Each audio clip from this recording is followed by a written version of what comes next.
Let's talk about Joseph Smith's revelation on polygamy, later canonized as Doctrine and Covenants 132. Very few scriptural texts within the Mormon tradition have caused as much controversy as the revelation Joseph Smith produced in the summer of 1843 in Nauvoo. Now, this revelatory text had a very particular setting. It had very specific goals. It had an unexpected afterlife, and it continues to be debated today, both its contents and its legacies. The revelation raises lots of questions like few others. For instance, polygamy, most obviously, but also questions concerning canonization, the fallibility of prophets, and the lasting legacy of revelatory texts, both their intent and their consequences. I could do videos on all of these different topics and may, at some point in the future, do videos on all these different topics. But today I'm going to start a two-part series on D&C 132. Part 1, today's video, will do a few things. I want to discuss the background and context of Doctrine and Covenants 132, Joseph Smith's revelatory text on polygamy, as well as its early reception and use. And then next week, in part 2 of this video, I'll discuss how the revelation made it into the scriptural canon, as well as explore some of the lasting legacies, unintended or not, that text has on modern Mormonism today. Let's dig in. I'll start this video by emphasizing that the scholarly consensus is clear that Joseph Smith taught and practiced polygamy in Nauvoo.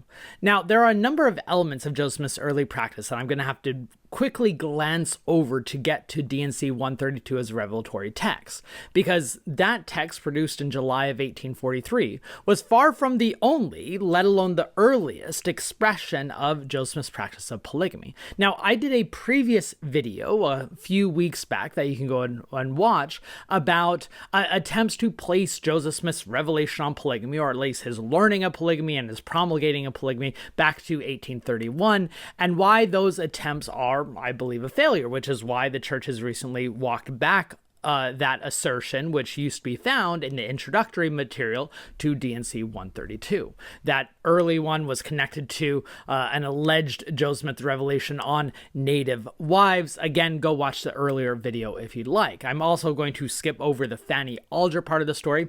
I'm probably going to do a whole video on Fanny Alger at one point, but what's clear to me as I dig into the primary sources of polygamy and Nauvoo and consider their broader cultural and contextual clues, I think it's quite clear that Joseph Smith began teaching polygamy in 1840, largely in response to the trauma that was suffered in Missouri, and that the teachings and practice and understanding of polygamy evolved quite dramatically over the following years. In other words, polygamy remained quite inchoate and changed according to who was being taught and what they were bringing to the table. And Joseph Smith's own understanding of polygamy seems to evolve substantially from when he starts teaching it in 1840 until his death in 1844. But we do see a clear evolution, at least in my mind, when you look at Joseph Smith's other teachings throughout Nauvoo, especially those documents that later become canonized as Doctrine and Covenants revelations. I think you can stitch all those texts together, both those documents that Joseph Smith dictated as revelations, or the teachings that Joseph Smith promulgated in private and public settings that were later categorized as revelatory texts later on.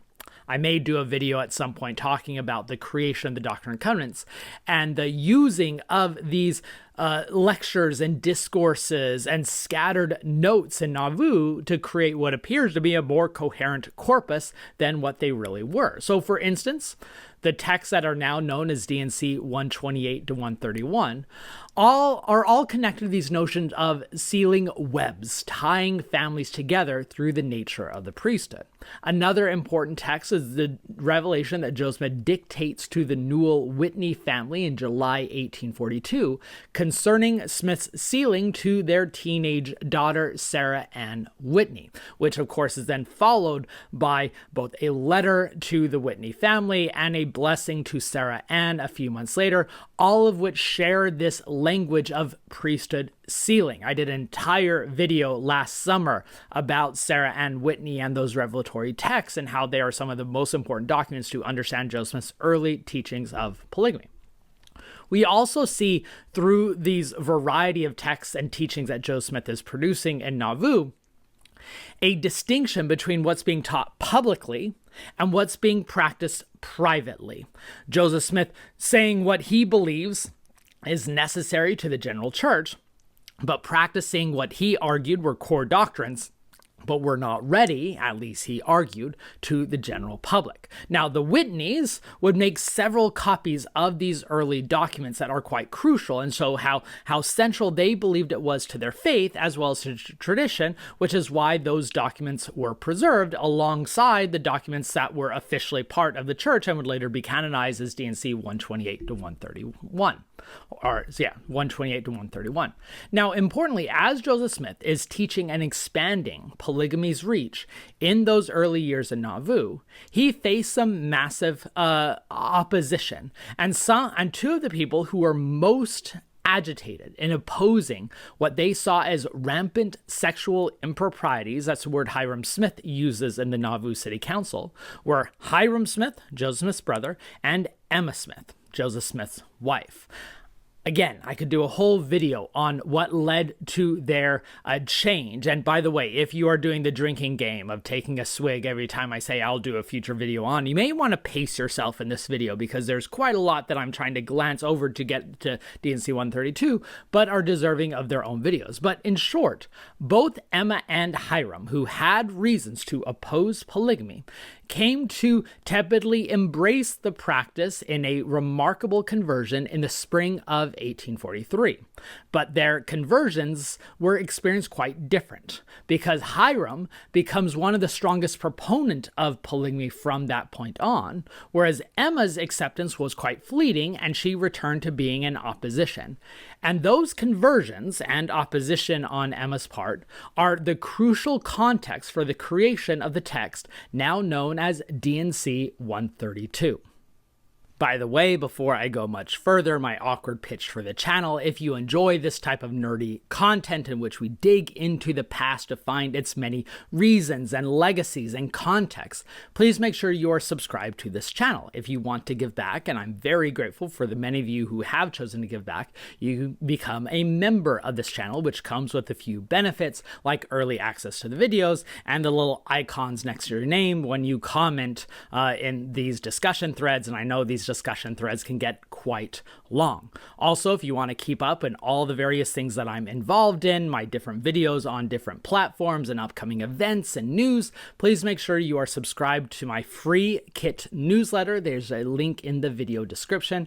And if you live in the Salt Lake City area, I will be visiting the last week of this month for the Utah Historical Society, and the great folks at Benchmark Books, the best Mormon history bookstore in Salt Lake, will be hosting a book signing that I'm doing on Tuesday, January 27th from 5 to 6 p.m. It should be a lot of fun, and I'd love to meet some of you there. All right, let's get back to the history. For whatever reason that Emma came to tentatively accept polygamy in the spring of 1843, it appears quite clear that she very quickly, almost immediately, came to regret that conclusion. That may have been because she came to learn more about how Joseph Smith had been practicing it, or the number of wives he had already taken, or coming to discover that polygamy was something different than what Joseph Smith had promised or taught her. Again, maybe a discussion for another video about the nature of what Emma Smith knew about polygamy and when. But Hyrum, who is now a trenchant defender of polygamy, still believed that he could convert her to the practice. He and Emma had had a long and warm relationship, and so Hyrum, who Joseph's brother, believed that familial unity was central, asks Joseph on July 12, 1843, to dictate a revelation both explaining and defending the polygamous practice. I want to take a second and note the significance that Joseph Smith did not use any of the polygamy texts that were already produced. We know of at least one revelation that Joseph Smith had dictated on polygamy to the Whitney family a year previous. He did not think it necessary to keep that in the church's official hands and then share that with others. It was the Whitney family that kept that document. And so it did not seem that Joseph Smith felt it necessary to have a revelatory text justifying their practice, at least as far as we can tell. So Joseph Smith gives into Hyrum Smith's request, and according to William Clayton's contemporary diary, records that Joseph Smith then dictated that revelation, a narrative that is later confirmed by an affidavit that William Clayton creates later. But again, we have the contemporary record, William Clayton diary, that all scholars who have looked at it show that it's a contemporaneous record, dictating how Joseph Smith creates that document. Let's talk about that document itself, the revelatory text produced on July 12, 1843, that is later canonized as D&C 140 or 132. In many ways, it is the culmination and draws from many of the teachings that Joseph Smith had been giving during the Nauvoo period, both in public lectures, private orations, and these revelatory texts. It builds on what I call the Abraham Project that Joseph Smith commences in early 1842. It draws on the language of the fullness of the priesthood found in his revelation, later canonized as D&C 124. It emphasizes the nature of the welding link that comes from the letter that he produces that is later canonized as 128. It mentions the interaction with angels and the hierarchy of eternal dominion from 129. It exemplifies the exaltation of sociality found in his discourse that is later canonized as 130. And it warns that covenants not based in the priesthood power would not last into the next world, which comes from a sermon, later canonized as 131. But the text goes further. It's not just a result of several years of theological trajectories. It's also intimately rooted in a particular context of that day, July 12, 1843, in threatening Emma for not being willing to follow along the patriarchal practice. Now, this is not the first time that Joseph Smith uses a revelation to threaten others. We have a handful of occasions in which Joseph Smith produces a revelatory text in Nauvoo that threatens that God will destroy an individual if they do not follow his counsel. Perhaps one of the most notorious examples is in the Nauvoo City Council when Joseph Smith was facing opposition from Hyrum Kimball, a non-Mormon member of the council, and Joseph Smith writes out a revelation saying that Hyrum Kimball will be destroyed if he does not fall in line. Hyrum Kimball, as a non-Mormon, if Joseph Smith is willing to do that with a quote-unquote Gentile, it makes sense that he's also willing to do this with Latter-day Saints who believe in his revelatory text. Hyrum Kimball is just able to read the room, and he followed along. And so that text, even if it is a culmination of several years of theological development, it's also intimately connected and rooted to July 12, 1843. It's also a direct response to Emma Smith's alleged threat that she might take another spouse if Joseph took another spouse. And there's been lots of speculation of who that is. Was that William Law or William Marks? But it does seem clear that Joseph Smith has an anxiety that his wife is going to do to him what she feels he is doing to her. And all of that is bound into this revelatory text. Notably, D&C 132 fails in its primary mission, which was to convince Emma, because Emma not only rejects the text, but demands it to be destroyed, which after a while, Joseph Smith agrees to, but not before a copy is made. So the revelation, to reiterate, was made for a very particular purpose, born in a very particular context, and yet its legacies would far outlast that night and have plenty of what I would argue are unintended consequences. If Hyrum Smith was the reason the document was created in the first place, he was also the reason why it was spread, and likely the reason why that document remained within the Latter-day Saint tradition. It was Hyrum who seemed anxious to share that document with others. Remember, Joseph Smith had produced revelatory texts on polygamy before that point that he did not see fit to share with others outside of an immediate context. And it appears that within days, if not weeks, Newell K. Whitney, who has a history of seeing these revelatory documents, makes a copy of that revelation, likely in July, sometime before Emma Smith destroys it at Joseph Smith's agreement. Importantly, Hyrum then presents the revelatory text to the Nauvoo High Council on August 12th. And what's important about that story, again, I can't go into the broader, much larger story, but in short, Hyrum Smith had been using the Nauvoo High Council to root out what he denounced as rampant sexual improprieties, including polygamy. He had created this machine to govern Nauvoo morality. And now he came to that same council and said, guess what, guys? Actually, polygamy is good. And we know this because several members of that Nauvoo High Council later testified that they were presented with this document and they could not accept it. Willard Richards, who is a member of the Quorum of the 12 and the secretary for many of Joseph Smith's councils, starts referring to this new revelation in letters starting in late August. That revelation and its spread, especially in the hands of Hyrum Smith, ends up being a crucial touchstone in the growing dissent. William Law, who is in the LDS First Presidency, is presented with the revelatory text, according to his own affidavits from that time, around the fall of 1843. And he and his wife Jane were provided a copy, likely from Hyrum Smith, to read and discuss before eventually rejecting it.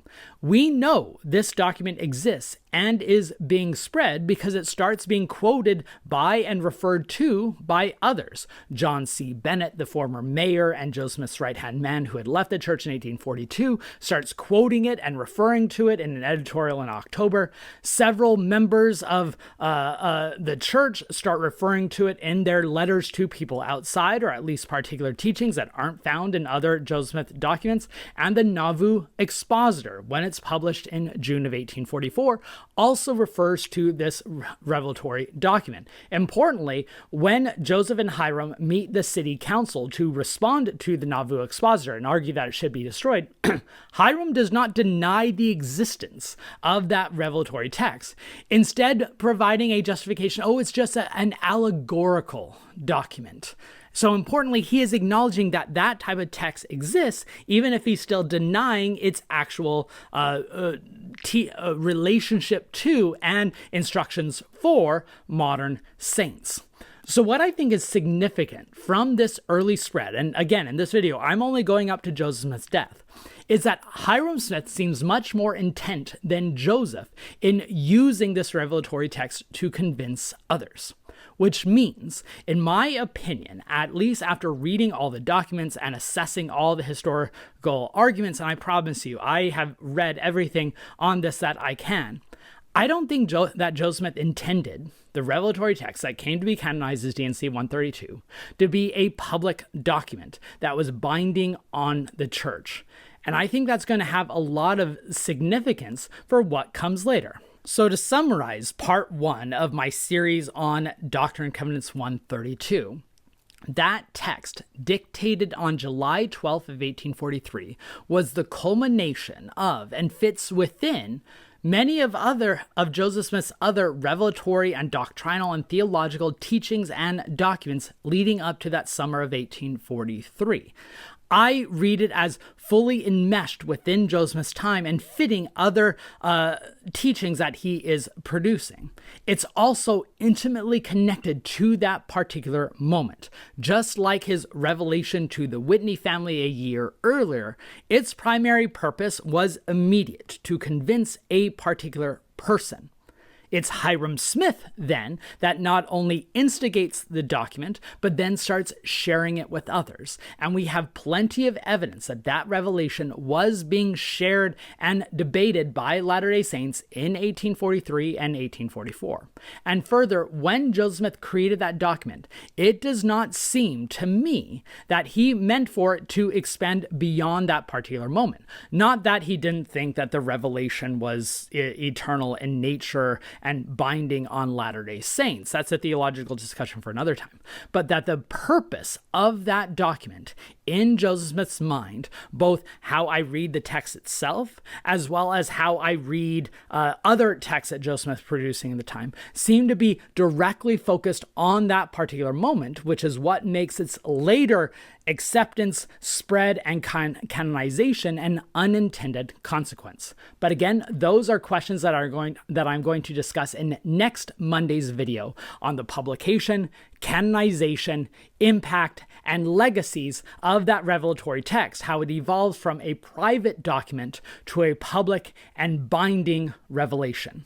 I hope this video made sense. If you want to push back on me, and I know there are plenty of people who like to push back on this, please do so in the comments. If you found this video useful, please hit the like button and share. History has never been more relevant than it is now because it allows us to wrestle with these difficult teachings, which I think in the end is going to make us a better community.